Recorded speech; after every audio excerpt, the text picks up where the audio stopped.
اللهم صل على محمد وآل محمد. أعوذ بالله من الشيطان الرجيم. بسم الله الرحمن الرحيم. الحمد لله رب العالمين، والصلاة والسلام على أشرف الأنبياء والمرسلين،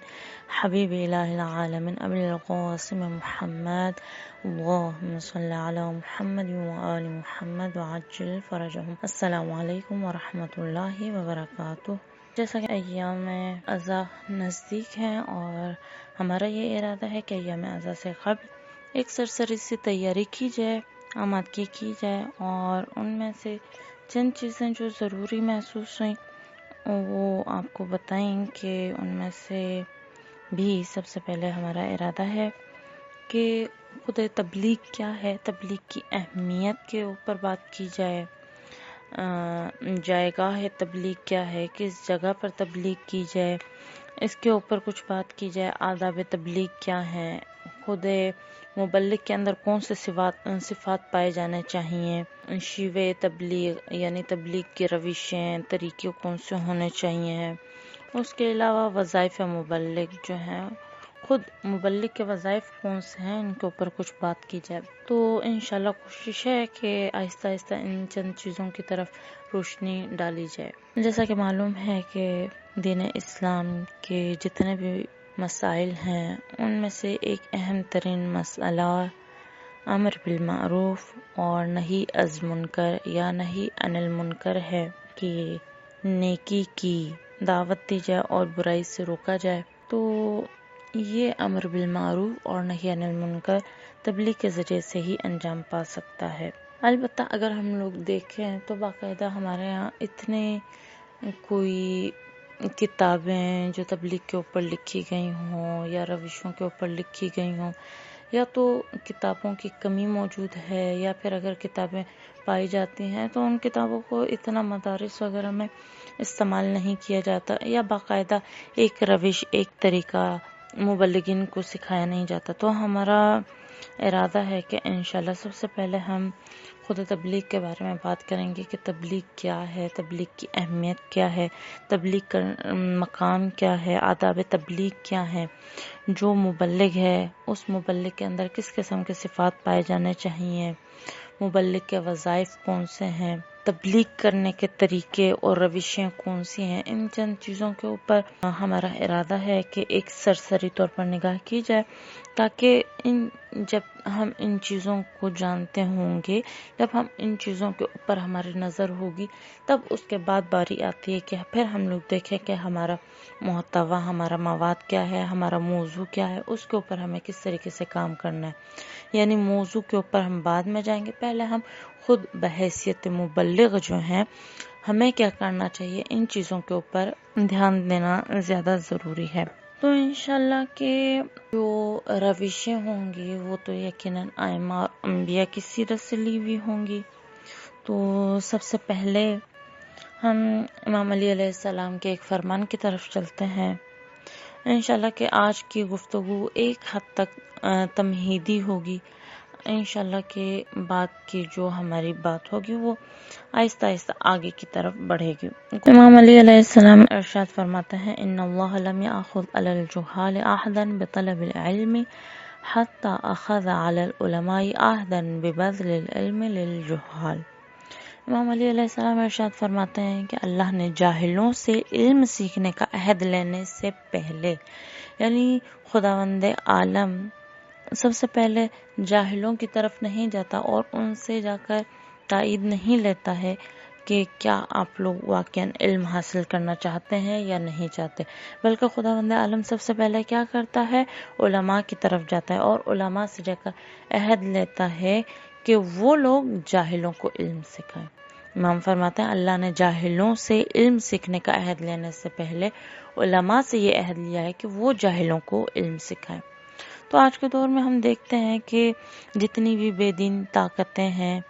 وہ دیکھا جائے تو تبلیغ کو ہی اپنا ہتھیار بناتی ہیں. اب آپ لوگ کہیں کہ بھائی تبلیغ کس طریقے سے، وہ لوگ تو تبلیغ نہیں کرتے. یہ جو ہم لوگ اشتہار دیکھتے ہیں ٹی وی کے اوپر یا سوشل میڈیا کے اوپر، یا حتیٰ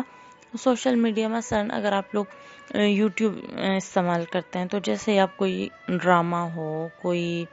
نوحہ ہو، کوئی مجلس ہو، کوئی بھی چیز جب آپ یوٹیوب پر استعمال کرتے ہیں اور دیکھنا چاہتے ہیں تو کیا ہوتا ہے کہ چند منٹوں کے بعد کوئی نہ کوئی ایڈ آ جاتا ہے، کوئی نہ کوئی اشتہار آ جاتا ہے۔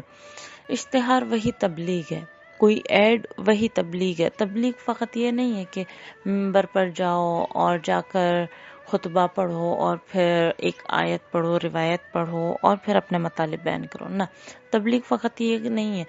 یا مثلا تبلیغ فقط یہ نہیں ہے کہ آپ مثلا جس طرح جماعت اسلامی کے لوگ ہوتے ہیں، 3-4 نفر مل کر کسی دروازے پر جاتے ہیں، دروازہ بجاتے ہیں، گھر کے بڑے کو بلاتے ہیں اور اس کو کچھ دین کی باتیں سنانا شروع کر دیتے ہیں۔ تبلیغ فقط یہ نہیں ہے، یا فقط ممبر پر جانا نہیں ہے،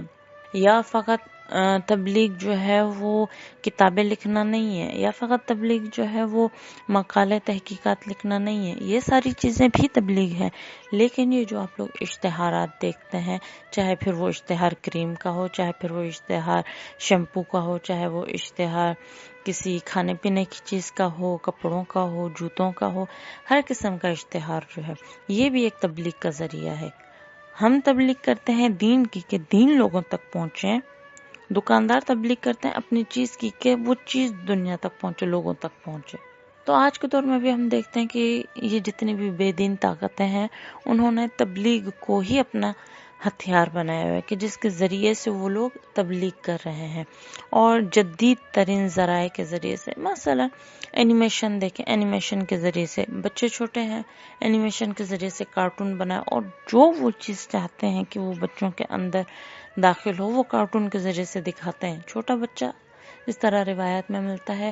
کہ بچے کا ذہن اس طریقے سے ہے جیسے پتھر پر لکیر، جیسے آپ پتھر پر لکیر بنائیں گے، اب وہ لکیر کو آپ مٹا نہیں سکتے ہیں، لیکن بڑے کا ذہن کس طریقے سے ہے جیسے پانی پر لکیر، کیا آپ نے پانی پر لکیر بنائی، اسی ٹائم مٹ گئی یا تھوڑی دیر کے بعد مٹ گئی، لیکن بچے کا ذہن پتھر کی لکیر کی مانند ہے۔ تو یہ سوشل میڈیا پر جو آپ لوگ دیکھتے ہیں کہ جو تبلیغ کی جاتی ہے یا کارٹونز کے ذریعے سے، اشتہارات کے ذریعے سے، تو اس میں ان لوگ کا ہدف کیا ہوتا ہے کہ ناممکن چیز کو ممکن کر کے دکھایا جاتا ہے۔ مثلا آج کی دنیا میں کوئی ڈراکولا نہیں پایا جاتا، یعنی بظاہر کوئی ایسا ڈراکولا ہوگا جس کے دانت نوکیلے ہوں اور وہ کسی انسان کا خون پی رہا ہو، اس طریقے کا کوئی ڈراکولا نہیں ہے، لیکن اس کی ایک صورت کارٹون کے ذریعے سے یا ایک کریکٹر کے ذریعے سے وہ انسانوں کو دکھائی جاتی ہے، یعنی ناممکن چیزوں کو ممکن کر کے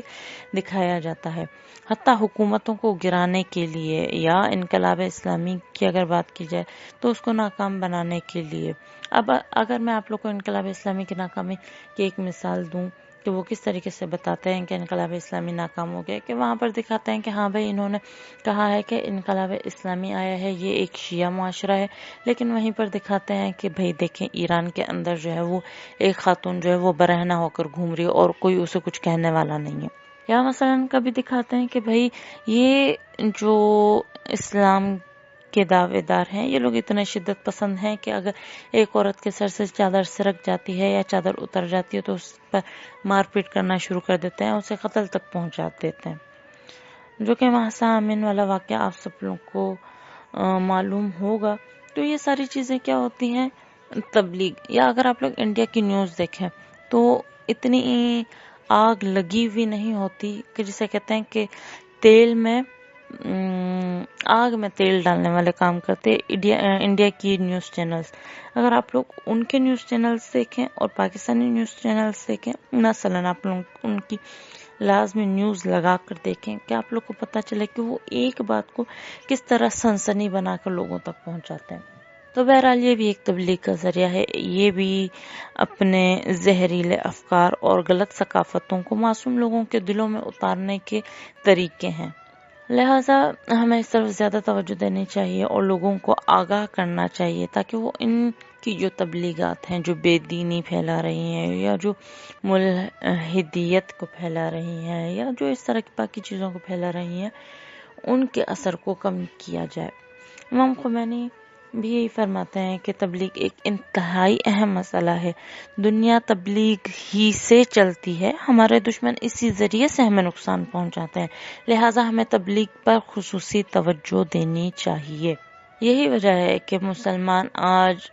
جو اتنا پیچھے رہ گئے ہیں دنیا سے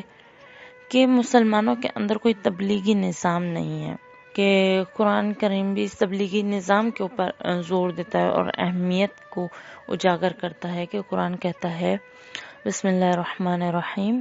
وَلَتَكُن مِّنكُمْ أُمَّةٌ يَدْعُونَ إِلَى الْخَيْرِ وَيَأْمُرُونَ بِالْمَعْرُوفِ وَيَنْهَوْنَ عَنِ الْمُنكَرِ، کہ تم میں سے ایک گروہ ایسا ہونا چاہیے جو لوگوں کو بھلائی کی طرف بلائے اور امر بالمعروف و نہی عن المنکر کرے، یعنی تم میں سے ایک ایسا گروہ ہونا چاہیے باقاعدہ تبلیغ. جس طرح اب ہمارے یہاں کیا ہوتا ہے کہ ہمارے یہاں کوئی سسٹم نہیں ہے، میں تبلیغ کرنا چاہ رہی ہوں، میں ایک الگ ہدف لے کر تبلیغ کرنا چاہ رہی ہوں، مثلا خواجہ گفتہ اگر کہیں تبلیغ کرنا چاہ رہی ہیں تو وہ ایک الگ ہدف کے تحت تبلیغ کر رہی ہیں، یا مثلا اگر خواجہ سیرت تبلیغ کر رہی ہیں تو وہ ایک الگ زاویے سے تبلیغ کر رہی ہیں، یعنی ہر بندہ تبلیغ کر رہا ہے. یا اگر ہم لوگ یہ کہیں کہ اتنے سالوں سے تبلیغ کا کام انجام پا رہا ہے، یا اگر یہ کہوں کہ 2.5 مہینے تک جو ہے وہ ایام اعظام میں تبلیغ ہو رہی ہے، دسترخوان علم جو ہے وہ بچھا ہوا ہے، لوگ آتے ہیں، اتنی ساری چیزیں سنتے ہیں، لیکن جیسے ہی 2.5 ماہ مکمل ہوتے ہیں اگلا دن عید کا، تو عید والے دن ہی وہ مثلا گانے وانے اور اس طرح کی چیزیں، یا مثلا اگر 2.5 مہینے پردے میں حجاب میں رہے ہیں تو جیسے عید کا دن آیا تو اپنی جتنی خوبصورتی ہے، اپنی آرائش ہے، اپنا بناؤ سنگار ہے، وہ ہر ایک کو دکھانا شروع کر دیتے ہیں، فل تیار ہو کر، پھر حجاب کی بھی رعایت نہیں ہوتی. تو یہ سب کیوں ہوتا ہے؟ اس کی کیا وجہ ہے کہ اتنی ساری تبلیغ کے بعد بھی کوئی اثر نہیں ہو رہا؟ اس کی یہی وجہ ہے کہ قرآن کیا کہہ رہا ہے کہ تم میں سے ایک گروہ ایسا ہونا چاہیے جو لوگوں کو بھلائی کی طرف بلائے اور امر بالمعروف و نہی عن المنکر کرے. کس طریقے سے کرے؟ تنظیمی صورت میں کرے. تنظیمی صورت میں بھی کس طریقے سے؟ مثلا جب ہم لوگ دیکھتے ہیں حضرت موسیٰ علیہ السلام اور حضرت ہارون علیہ السلام کو، کہ ان دونوں کی مثلا ایک ٹیم ہے جو خدا نے بنائی ہے، کہ حضرت موسیٰ کو خدا نے پیغمبر بنایا اور حضرت حضرت ہارون ان کے بھائی تھے. حضرت موسیٰ نے کیا کہا کہ خدایا میری زبان میں لکنت ہے، میں صحیح سے بول نہیں پاتا ہوں، ممکن ہے کہ میں فرعون تک اپنے پیغام کو صحیح طریقے سے نہ پہنچا پاؤں،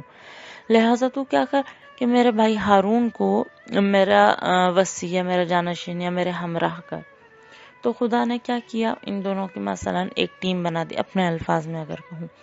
تو موسیٰ پیغمبر تھے اور ہارون کیا تھے؟ ان کا پیغام پہنچانے والے تھے. اب اسی طریقے سے کیا ہے، اگر کسی تنظیم کے تحت، تنظیم سے مراد یہ نہیں ہے کہ آپ ISO کی بات کریں یا آپ مثلا MWM کی بات کریں یا مثلا آپ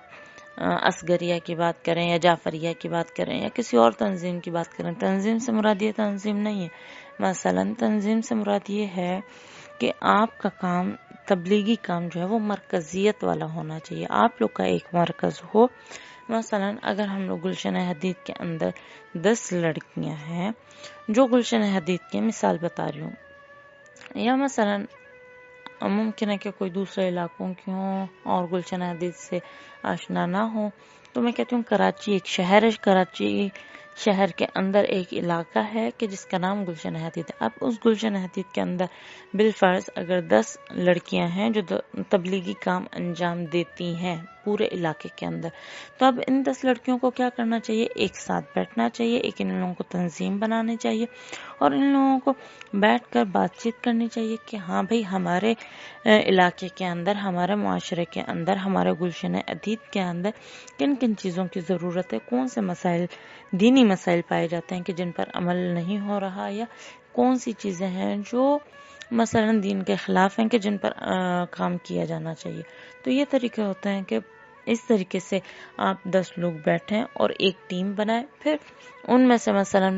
ایک بندے کو بھیجیں کہ آپ مثلا نماز پر کام کریں، کہ آپ صرف لوگوں کو مثلا نماز سکھائیں. ایک بندے کو بھیجیں کہ بھئی آپ جائیں اور فقط احکام سکھائیں. ایک بندے کو آپ بھیجیں کہ بھئی آپ جائیں اور اخلاق کی باتیں ان لوگوں کو بتائیں. تو تو یہ اس طریقے سے ہوتا ہے. جب ہر بندہ جاتا ہے اور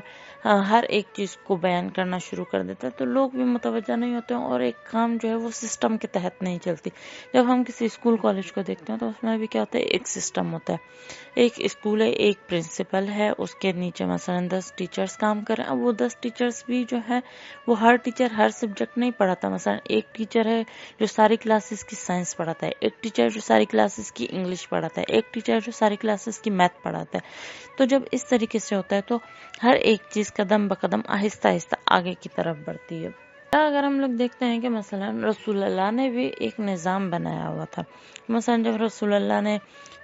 ہجرت کرنا چاہی تھی مکہ سے مدینہ کی طرف، تو رسول اللہ نے کیا کیا، حضرت علی کو اپنے پیچھے چھوڑ کر آئے تھے کہ آپ میرے پیچھے رہیں اور جب ہم لوگ چلے جائیں تو آپ اس کے بعد امانت وغیرہ لوگوں کو لوٹا کر اور پیچھے آ جائیے گا. اس کا مقصد کیا تھا کہ جو آخری خبریں اور اطلاعات مکہ کی ملیں گی وہ حضرت علی کے ذریعے سے، مثلا رسول اللہ کے جانے کے بعد کیا کیا ہوا کیا کیا نہیں ہوا، رسول اللہ کو کون بتائے گا. تو رسول اللہ نے حضرت علی کو اپنے پیچھے چھوڑا کہ جب وہ واپس آئیں گے تو جو تازہ ترین خبریں ہوں گی، جو وہاں کا ماحول ہوگا، وہ رسول اللہ کو بتایا جائے گا، تاکہ ان چیزوں کے ذریعے سے پھر اگلی پلاننگ کیا ہوگی، اگلا اسٹیپ کیا ہوگا تبلیغ کا، کس طریقے سے جو ہے آگے نظام کو چلانا ہے، رسول اللہ سوچیں گے. یا اسی طریقے سے اگر ہم لوگ دیکھیں کہ حضرت موسیٰ علیہ السلام جب ان کا ایک بندے کے ساتھ لڑائی جھگڑا ہو جاتا ہے اور وہ ایک بندے کو مارتے ہیں اور وہ بندہ قتل ہو جاتا ہے، اور اس کے بعد حضرت موسیٰ کہیں نکل جاتے ہیں تو پیچھے ایک بندہ آتا ہے اور آ کر حضرت موسیٰ سے کہتے ہیں کہ بھائی فرعونی جو ہے وہ آپ کی قتل کی سازش کر رہے ہیں اور آپ کے اوپر وہ حملہ کرنا چاہ رہے ہیں، یہ کیا. تو یہاں سے بھی کیا پتہ چلتا ہے کہ وہ بندہ کون تھا، کہ وہ بندہ ایک مخفی جاسوس آپ کہہ دیں یا ایک مخفی مبلغ آپ کہہ دیں، کہ جو وہاں کے معاشرے پر نظر رکھ رہا تھا کہ یہاں پر کیا کیا ہو رہا ہے، کیا کیا نہیں ہو رہا، تاکہ وہ جائیں حضرت موسیٰ کو اور جا کر ان کے منصوبوں سے آگاہ کریں، تاکہ حضرت موسیٰ نے اگلا قدم کیا اٹھانا ہے ان کے لیے واضح ہو جائے. یا اگر ہم لوگ امام حسین علیہ السلام کو دیکھتے ہیں تو حضرت امام حسین بھی کیا کرتے ہیں، جب مدینہ سے نکلتے ہیں تو وہاں پر محمد بن حنفیہ جو امام حسین کے بھائی ہیں ان کو چھوڑ کر آتے ہیں، تاکہ مدینے کی جو بھی خبریں ہیں وہ محمد حنفیہ کے ذریعے سے امام حسین علیہ السلام تک پہنچتے رہیں. یا مسلم کو جو ہے وہ بھیج دیتے ہیں کوفہ کی جانب، تاکہ کوفہ میں جو خبریں ہیں، کوفہ میں کیا ماحول ہے، کس طریقے سے ہے، امام حسین علیہ السلام ان سب چیزوں سے آگاہ ہوتے رہیں. جب وہاں پر جس جگہ پر ان کے مبلغ ہیں، جس جگہ پر ان کے مخفی نمائندے ہیں، جب وہ وہاں کی اطلاعات دیں گے، اسی صورت میں جو امام ہے یا جو مبلغ ہے وہ اپنا کام کر سکتا ہے. یا اگر ایک اور مثال میں آپ لوگ کو دوں، مثلا جس طریقے سے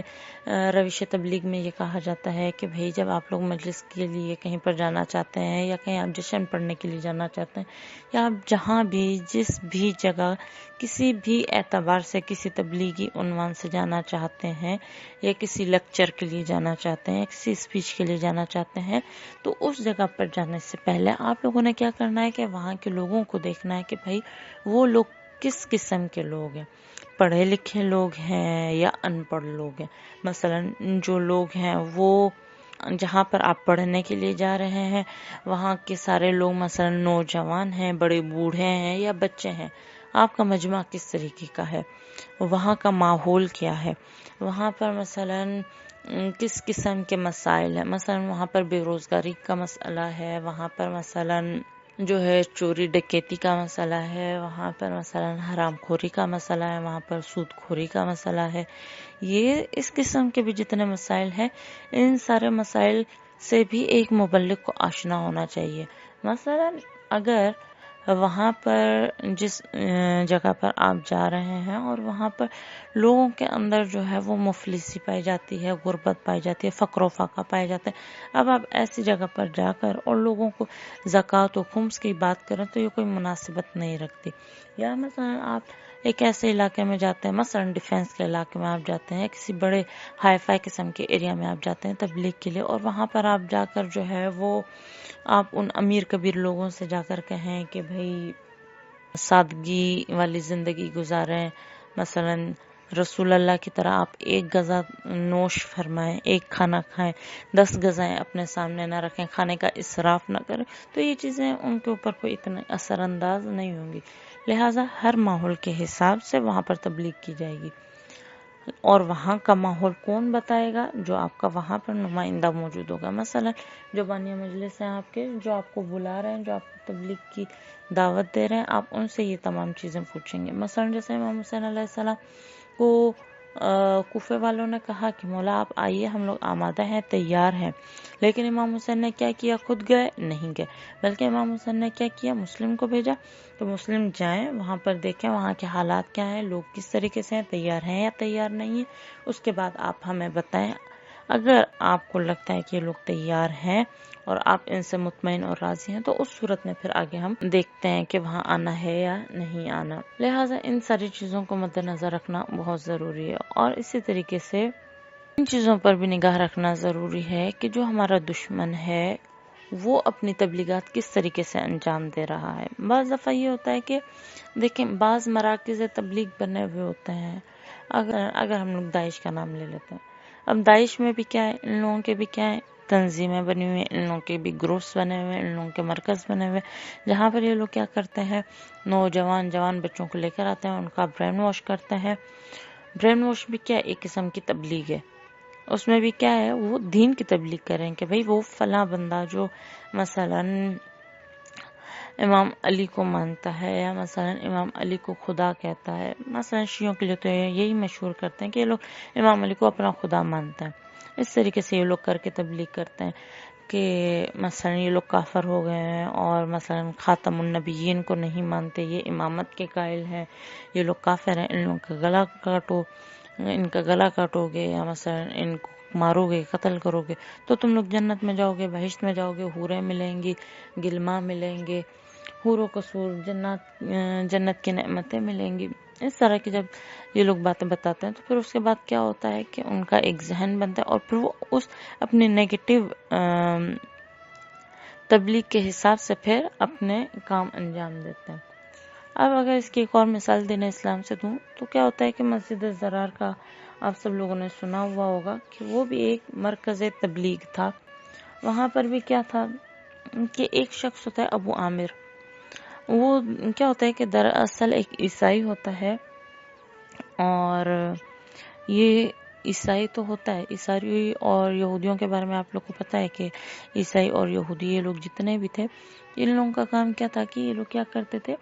کہ رسول اللہ جو آخری نبی ہوں گے ان کے ظہور کی خبریں دیتے تھے کہ آخری نبی آئیں گے، وہ اس طریقے سے ہوں گے، ان کے اندر یہ صفات پائی ہوئی جائیں گی۔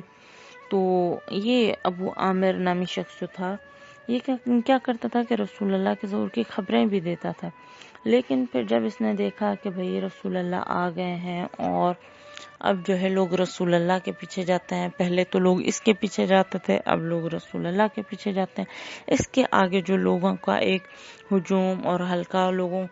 کی بھیڑ لگی ہوئی ہوتی تھی، اب وہ رسول اللہ کی طرف بھیڑ چلی گئی ہے، وہ لوگ رسول اللہ کی طرف چلے گئے، تو یہ تو اب اکیلا ہو گیا، خالی خالی اس کو محسوس ہوتا تھا۔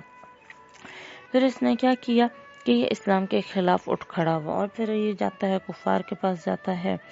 اور ان سے جو ہے وہ کہتا ہے کہ آ جاؤ رسول اللہ کے خلاف جنگ کرتے ہیں، اور بہرحال یہ لوگ پھر جو ہے جنگ احد کی منصوبہ بندی کرتے ہیں، پھر رسول اللہ سے جنگ لڑتے ہیں، بالآخر جنگ احد ختم ہوتی ہے، رسول اللہ وہاں پر ان کی چالاکیوں اور سازشوں کے تحت زخمی بھی ہوتے ہیں۔ جب جنگ احد ختم ہوتی ہے پھر یہ دوبارہ کیا کرتا ہے، مدینہ بھاگ جاتا ہے ابو عامر، اور پھر وہاں پر جا کر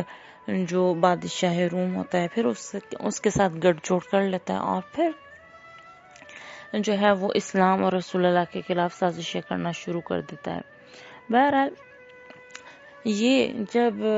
مدینہ چلا جاتا ہے پھر یہ کیا کرتا ہے کہ وہاں پر جو اس کے منافقین دوست ہوتے ہیں، یہ اپنے منافقین دوستوں کو کہتا ہے کہ تم لوگ ایک مرکز بناؤ، تاکہ ہم کیا کریں کہ آئندہ ہمیں جتنے بھی کام کرنے ہیں یا اسلام یا رسول اللہ کے خلاف ہم نے کام کرنا، وہاں پر بیٹھیں گے، صلاح مشورہ کریں گے، اور پھر اس طریقے سے جو ہے وہ ہمارا مرکز ہوگا۔ پھر اس کے جو منافقین دوست ہوتے ہیں وہ کیا کرتے ہیں کہ مدینہ کے اندر جب رسول اللہ کے پاس جاتے ہیں اور رسول اللہ سے جا کر کہتے ہیں کہ یا رسول اللہ مسجد قباء بھی ہے اور مثلا اس کی چھت نہیں ہے، ہم لوگ ایک اور مسجد جو ہے مسجد قباء کے نزدیک ہی ایک اور مسجد بنانا چاہتے ہیں کہ جہاں پر جو ہے جو یہ مسکین ہیں یا مثلا جو بیمار ہیں، مریض ہیں، جو مسجد قباء تک نہیں پہنچ پاتے، وہ اس مسجد میں آئیں اور آ کر وہاں پر اپنی عبادتیں انجام دیں۔ بہرحال پھر یہ لوگ رسول اللہ سے کہتے ہیں، مسجد بھی بنا لیتے ہیں، پھر رسول اللہ سے کہتے ہیں کہ یا رسول اللہ آپ آئیں اور آ کر جماعت کروائیں، امامت کروائیں۔ تو رسول اللہ منع کر دیتے ہیں۔ رسول اللہ کہتے ہیں ابھی تو میں جنگ تبوک کے لیے جا رہا ہوں، واپسی پر دیکھیں گے، ابھی میں سفر کے لیے نکل رہا ہوں۔ اب رسول اللہ گئے سفر پر، جنگ تبوک ہوئی، رسول اللہ جب واپس آئے، ابھی مدینہ میں داخل نہیں ہوئے ہیں، لیکن یہ منافقین کے رسول اللہ کے مدینہ داخل ہونے سے پہلے ہی رسول اللہ کے پاس پہنچ جاتے ہیں، اور پھر جا کر رسول اللہ سے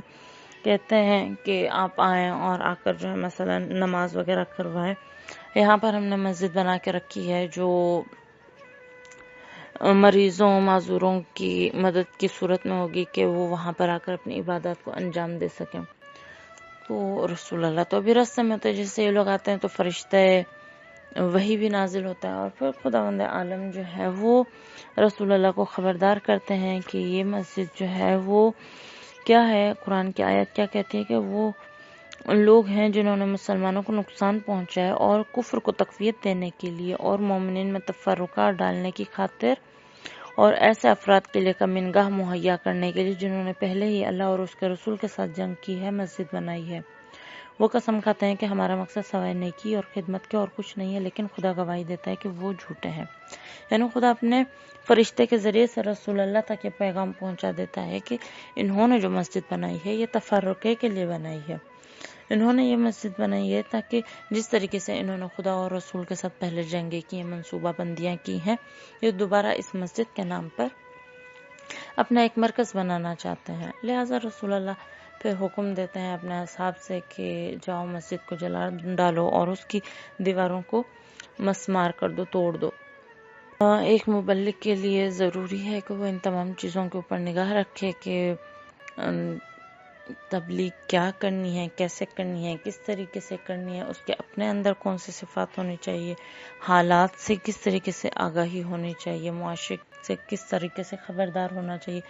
اور اس کے علاوہ کہ آپ کا دشمن جو آپ کے برعکس کام کر رہا ہے ان کے مراکز کہاں ہیں، وہ کن کن جگہوں پر تبلیغ کرتے ہیں، کس کس طریقے سے تبلیغ کرتے ہیں، یہ ساری چیزیں ایک مبلغ کے لیے بہت ضروری ہے۔ آخر میں رسول اللہ صلی اللہ علیہ وآلہ وسلم کی ایک دعا کے ساتھ اس درس کو اختتام پر لاتے ہیں کہ رسول اللہ ہمیشہ دعا کرتے تھے کہ اعوذ بک من علم لا ينفع، خدا ہمیں ایسے علم سے پناہ دے جو فائدہ نہیں رکھتا۔ یعنی کوئی بھی علم کب فائدہ نہیں رکھتا کہ جب اس علم پر عمل نہ کیا جائے، کوئی بھی علم کب فائدہ نہیں رکھتا کہ جب اس علم کو اس کے مقام پر استعمال نہ کیا جائے، کوئی بھی علم کب فائدہ نہیں رکھتا کہ جب اس علم سے برعکس فائدہ اٹھایا جائے۔ انشاءاللہ خداوند عالم سے دعا ہے کہ خداوند عالم ہمیں بھی ایسا علم عطا فرمائے کہ جو ہمارے لیے فائدہ مند ہو۔ وصلی اللہ علی رسولہ وآلہ الکریم۔